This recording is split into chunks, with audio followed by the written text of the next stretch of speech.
In just a couple of days, the most important election in the country will take place. Okay, maybe just for now. I think maybe second most important election this year. Obviously, the presidential election is very, very important, and all the all the down ballot stuff and the congressional candidates. But I really do believe right now this may be one of the most important events taking place in our country. The primary election between Alexandria Ocasio-Cortez and Michelle Caruso Cabrera. Now, full disclosure, I have donated to Michelle Caruso Cabrera, and I think you should read some of the things she's written, and you might actually like her. She's very moderate. In fact, she's supported some stuff that conservatives have praised and Democrats got really angry about. She seems to be a centrist for the most part, and I respect that. Now, I don't know if she's going to win. AOC is a mega celebrity. Michelle Caruso Cabrera, for those that aren't familiar, was a former CNBC anchor, I believe, or reporter. She has around 90,000 or so Twitter followers. AOC has 7.3 million. But it doesn't guarantee anything. There's not 7.3 million people in her district. The real question we're seeing right now, will AOC's celebrity get her a victory? Some other data points. Do the American people want an end to the absurdity of politics and a return to normalcy?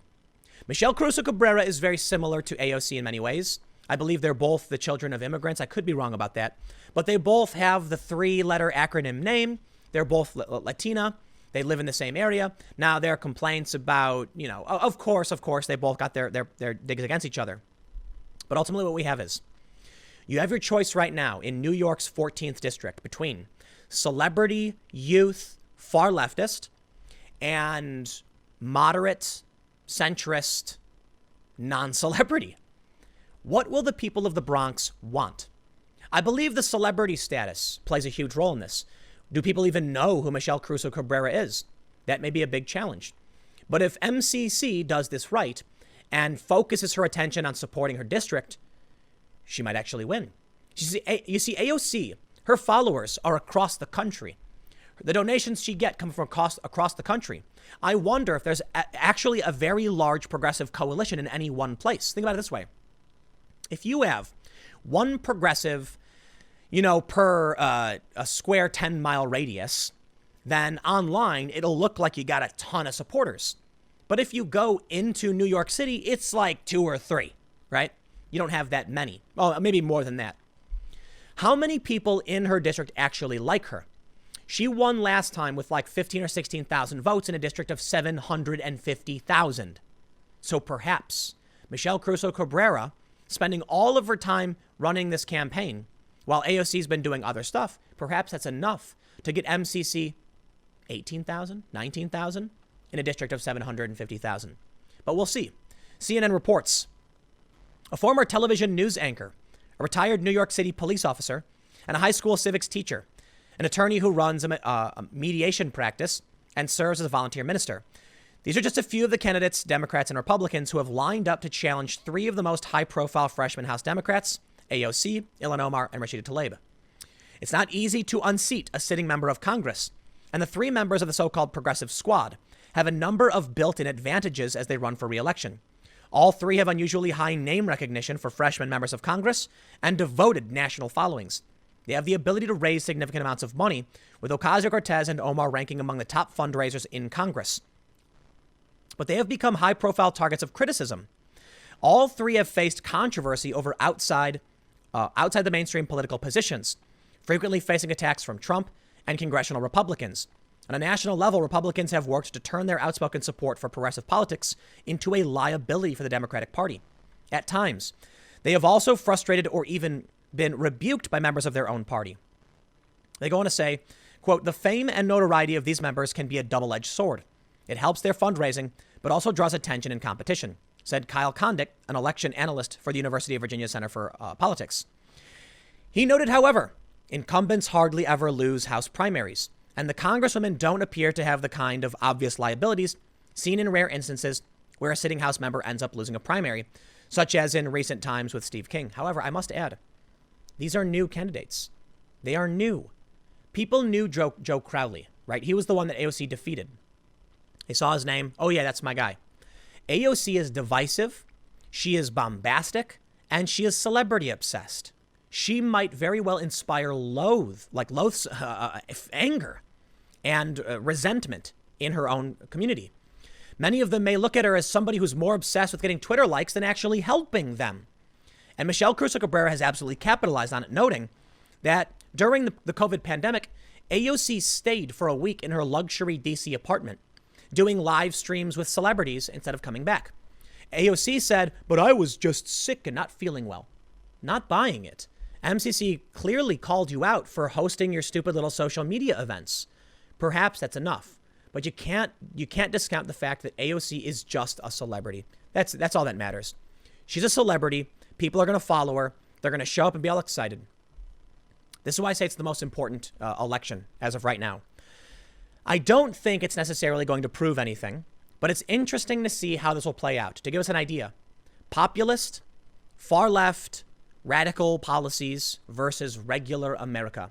Michelle Crusoe Cabrera, in terms of her policy, the things she's written about in the past, much, much closer to Trump than AOC is, though very much at odds with Trump. That's what I'm curious about. Are voters going to say, we want things to be normal again? And AOC is a mini Trump?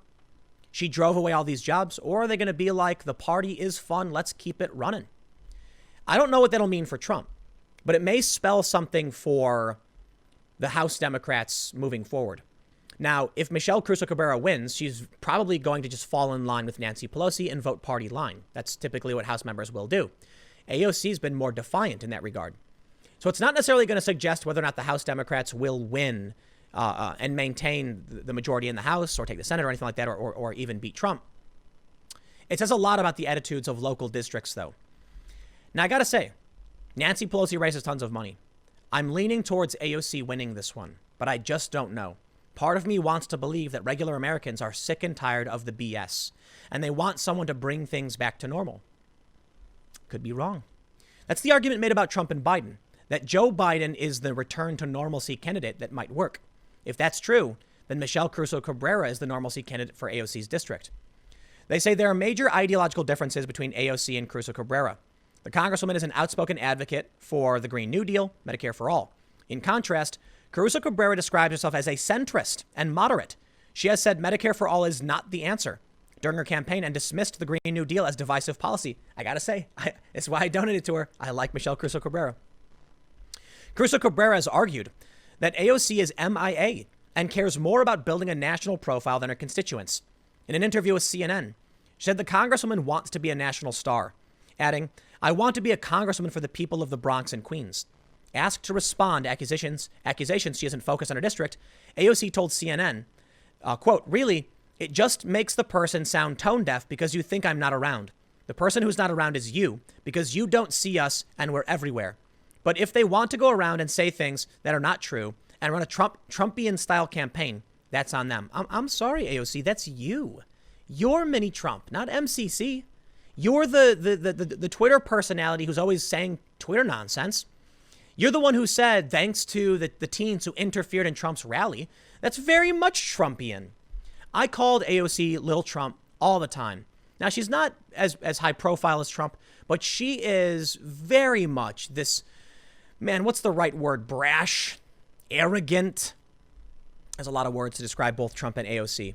Now, of course, their policies are very, very different, but they're both insurgency candidates, upstarts who are trying to take over their party. Trump did take over. Trump said something really funny. I got to hand it to him at the rally. He said, I've only run for politics one time and I became president of the United States. I laughed a lot at it. You got to admit, Trump knows how to be funny. And AOC has also had her bombastic, you go girl moments where all these people on Twitter are like, ooh, tss, you know, they love it. They love the spicy tweets from AOC. But do the American people? Now, to Trump's benefit, he's going for a national coalition. He wants every vote from every inch of this country. So it helps him out. AOC is going for national votes, but she's a congressman from the Bronx. She needs the Bronx to vote for her. So while she's spitting out spicy hot takes, how many people in the Bronx care specifically about this? And how many are saying you're making us look like fools? 65 million people did not want Donald Trump, but Trump won the Electoral College because a national coalition works when you're running for president, not for a local district. They say Ocasio-Cortez has gone after her primary opponent for not living, for once being registered Republican and living in a Trump Tower apartment in Manhattan before moving to the district. Ocasio-Cortez argued she is more committed to the district than AOC is, and has said she is a true Democrat, while calling AOC a Democratic socialist, a label the Congresswoman has embraced. I'm a real Democrat, Ocasio-Cortez told CNN, adding the residents of the district don't want a revolution. She's right, man. She really is. I do not believe people want a revolution. They want reform. So if AOC is this Bernie Sanders revolutionary, we will see how things play out. But I'll remind you, in a district of 750,000, AOC needs only a few thousand votes to win. If there are, let's say out of the 750,000, I don't know, 10%, 75,000 people are far left, AOC's won. Because they're going to come out and they're going to smash that AOC button. They're going to be bashing on the machine, screaming, hooting and hollering. MCC will not likely be able to invigorate the normies, as it were. That's why I lean towards AOC winning. However, NY14 is 20%, a little bit more than 20% Republican. What if every single Republican comes out in the primary and votes for Michelle Cruz-Cabrera? That's 150,000 votes, in which case I think she'll win. But it depends. They say progressives make up 8% of this country. In a heavy Democratic district, then I would say that it's fair to actually roll that number up. Maybe it's 15, 16, 17, maybe it's 20%. There are a lot of progressives in New York City, mind you. I don't think Michelle Cruz-Cabrera will win, unfortunately. But if the Republicans and the moderates come together, who normally don't vote Democrat, with some regular, like, mainstream Democrats, I actually think she could win. And that's the important factor. I don't know. I really don't. There's a lot of reasons why AOC will lose. Just because she's famous doesn't mean anything. That could backfire on her. How many people follow her because they hate her? Michelle Cruz-Cabrera might be kind of a Biden-esque personality in that she's more neutral, harder to attack. Nobody really has any beef against her. Seems like a nice person with experience, and she's here for everybody. If that message works, AOC is out. That would be huge. I'll leave it there. Next segment's coming up tomorrow at 10 a.m. Thanks for hanging out, and I'll see you all next time.